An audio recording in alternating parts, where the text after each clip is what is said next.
So, Senator McCoy, can you tell me what you think the Democratic win in the special election and the sustained Democratic majority means in Iowa for marriage equality? Well, it's a terrific win for us. Obviously, we know that by picking up this additional seat, we hold our majority, and in addition to that, we can ensure that marriage equality will not be on the ballot at least through 2014. So we've got at least 2 consecutive sessions that this would have to pass, and that won't happen under a Democratic-controlled Senate for the next year.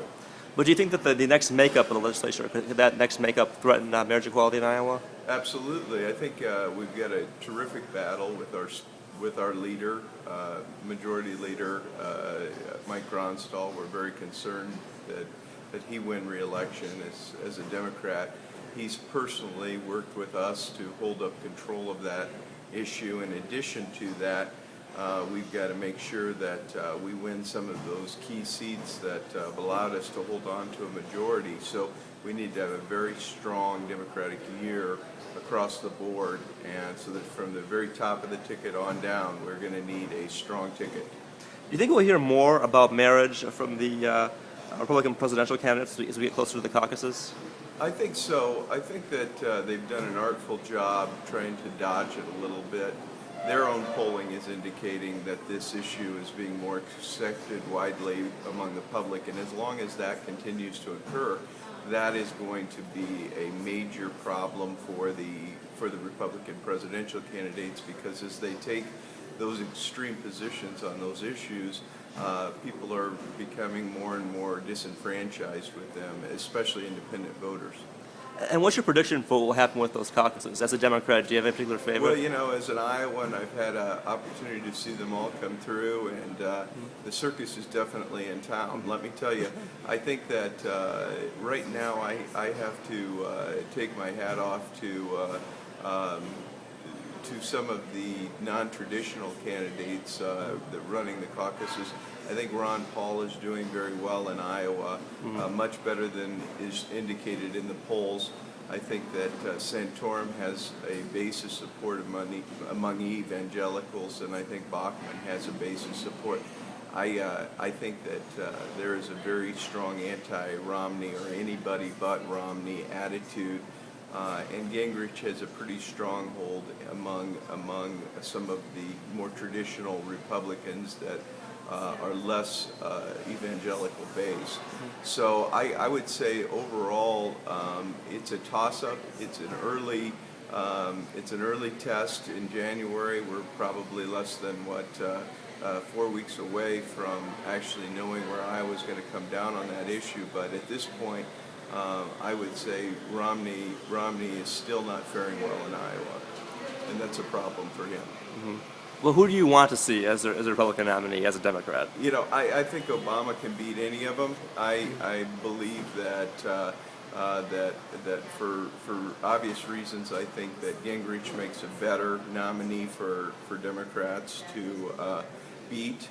Although Romney's been all over the board on his issues, I think it will either be Romney or Gingrich, and I think of the two, I think that I'd rather run against Gingrich than Romney.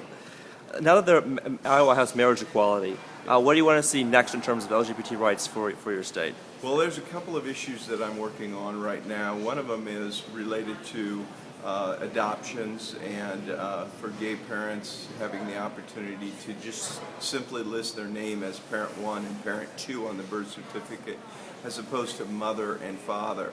So that is one of my initiatives right now. That's an issue pending before our state Supreme Court. I have no doubt that our court's going to make the right decision on that, but I'm going to try to help them out this session by bringing that issue out in the public. The second issue that I'm working on is a decriminalization issue on HIV exposure.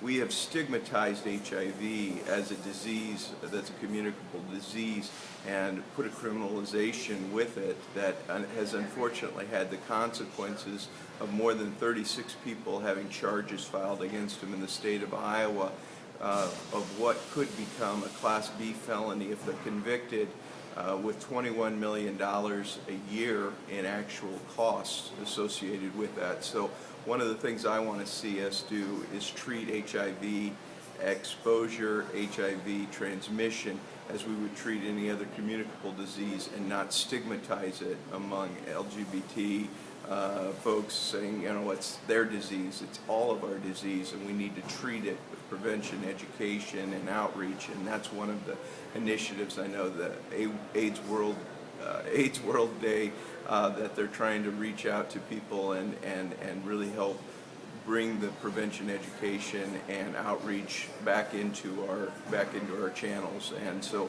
that's something we can do a better job on as a community. So as a state leader, that's one of my top initiatives in terms of our issues, LGBT issues in the state of Iowa.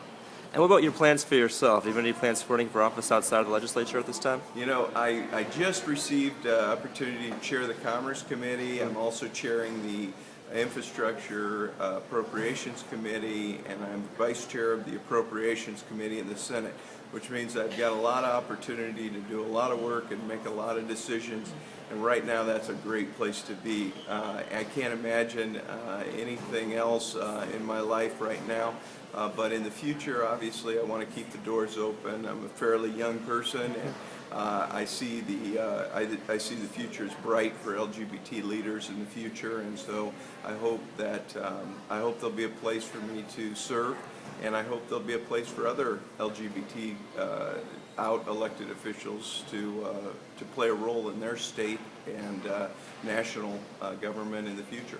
All right. Thanks so much, Senator. Thank you.